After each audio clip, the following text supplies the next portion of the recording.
যুক্তরাষ্ট্রে আরো একটা দিন শেষ করে ফেললাম। শেষ এখনো হয়নি দিনের, দেখতেই পাচ্ছেন যে দিনের আলো এখনো ফুরোয়নি। এখানে সন্ধ্যা যেমন একটু দেরিতে নামে, আর ঠিক তেমনি বাংলাদেশের সাথে সময়ের পার্থক্যের কারণে আমাদের দিনটাও যেন ফুরোতে চায় না।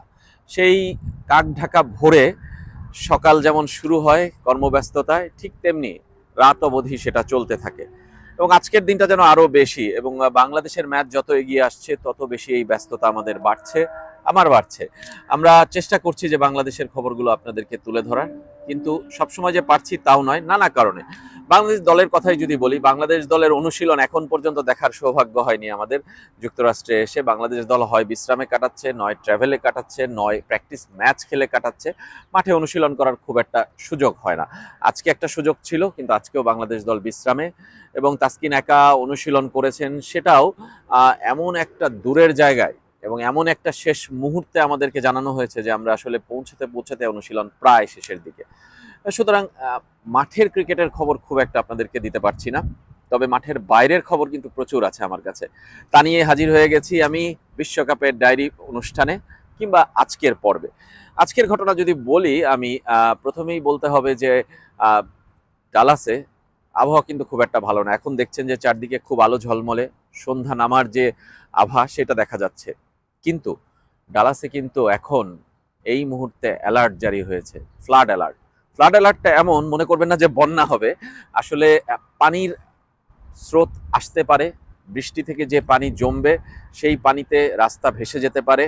সেই কারণে আজকের অভিজ্ঞতা একটা বলি, যে আমরা যেখানে বলছিলাম যে তাসকিনের প্র্যাকটিস, সেখান থেকে ফিরবো, উবার কল করেছি। উবার কল করার জন্য একটা বিশাল কাহিনী, সেটা বলছি একটু পরে। কিন্তু তার আগে বলি যে উবার কল করেছি, একটা গাড়ি অপেক্ষা করছে, দেখাচ্ছে যে 9 মিনিট লাগবে। কিন্তু 9 মিনিট লাগবে আসতে, 15 মিনিট পার হয়, 20 মিনিট পার হয়, সেই 9 মিনিট আর কমে না। শেষ পর্যন্ত সেই গাড়িটা ক্যান্সেল করে আরও একটা নতুন কল দিতে হলো উবারে। তারপরে সেই গাড়িটাও আরেকজনকে ট্রান্সফার করে দিল, তারপর সেই গাড়িটা আসলো, তারপর আমরা আসতে পারলাম। অনেক দীর্ঘ পথ পাড়ি দিতে হয়, 41 কিলোমিটারের উপরে পথ। এখানে আবার কিলোমিটার বলেন, এখানে বলে মাইল। তার মানে ধরতে হবে আপনাকে 25 থেকে 28 মাইলের মতো দূরত্ব। সেই দীর্ঘ পথ পাড়ি দিয়েই কিন্তু আমরা আবারও ফিরেছি আমাদের যে হোটেলে আমরা থাকছি সেই জায়গাটায়। যেটা বলছিলাম যে উবারের কথা, আগে উবারেরটা একটু বলে রাখি, তারপর আবহাওয়ার কথা আবার বলবো, ফ্লাড অ্যালার্টের কথা বলবো। আবহাওয়ার কথা বলার আগে যেটা বলছি, উবার। উবার আপনি ঢাকায় কি হয়, নর্মাল সিস্টেম, যেভাবে কল করবেন যেখান থেকে যেখানে যেতে চান সেখানেই যেতে পারবেন, এখানেও তাই। কিন্তু পেমেন্ট অপশনে ঢাকায় ক্যাশে দিতে পারেন, বিকাশে দিতে পারেন, অন্য কোনো ডিজিটাল প্ল্যাটফর্মে দিতে পারেন, এমনকি কার্ডেও দিতে পারেন। কিন্তু এখানে কার্ড ছাড়া কোনো অপশন নেই।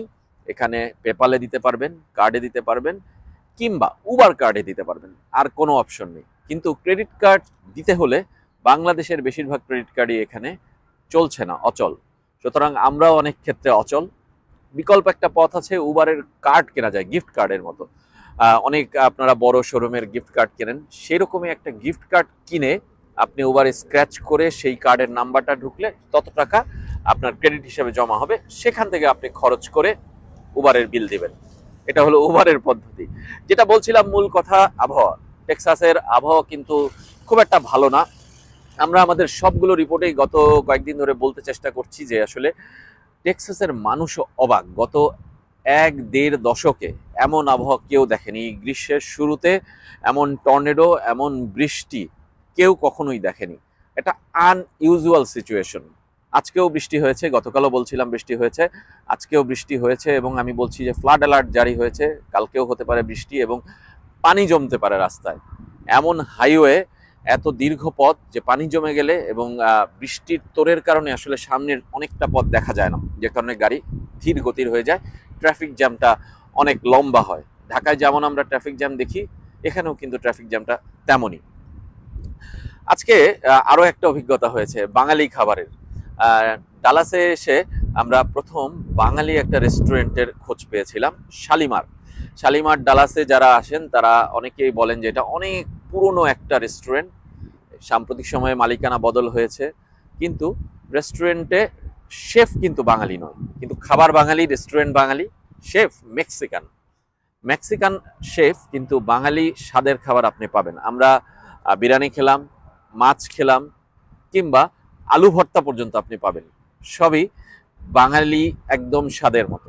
সুতরাং ডালাসে আসলে ভুল করবেন না, বাঙালি খাবারের একটা টেস্ট নিয়ে যাবেন। আমরা কথা দিয়ে এসেছি যে আবারও যাব সেই রেস্টুরেন্টে, সবাইকে নিয়ে যাব, বাংলাদেশি সাংবাদিকদের। সেই রেস্টুরেন্টে গেলে সেখানকার খবর নিশ্চয়ই আপনাদেরকে আবারও জানানোর চেষ্টা করব আমরা। আজকের মতো এখানেই বিদায় নিই, সন্ধ্যা হতে চললো, কিন্তু আমাদের কাজ কিন্তু শেষ হয়নি, সেই ভোরে শুরু হয়েছে, চলবে রাত অবধি, বাংলাদেশের সময়ের সাথে পাল্লা দিয়ে। সবাই ভালো থাকবেন। বাতাস দেখতেই পাচ্ছেন, কাঁপছে আমার স্ক্রিন। আর বেশি সময় নিতে চাই না, আজকের মতো এখানেই শেষ করছি। বিশ্বকাপের ডায়েরি বা মাঠের বাইরের নানা ঘটনা, স্মৃতি, অভিজ্ঞতা আপনাদের সঙ্গে শেয়ার করছি। কেমন লাগছে আমি জানি না, আমাদের কমেন্ট বক্সে আপনারা লিখতে পারেন। সবাই ভালো থাকবেন, আজকের মতো এখানেই শেষ করছি।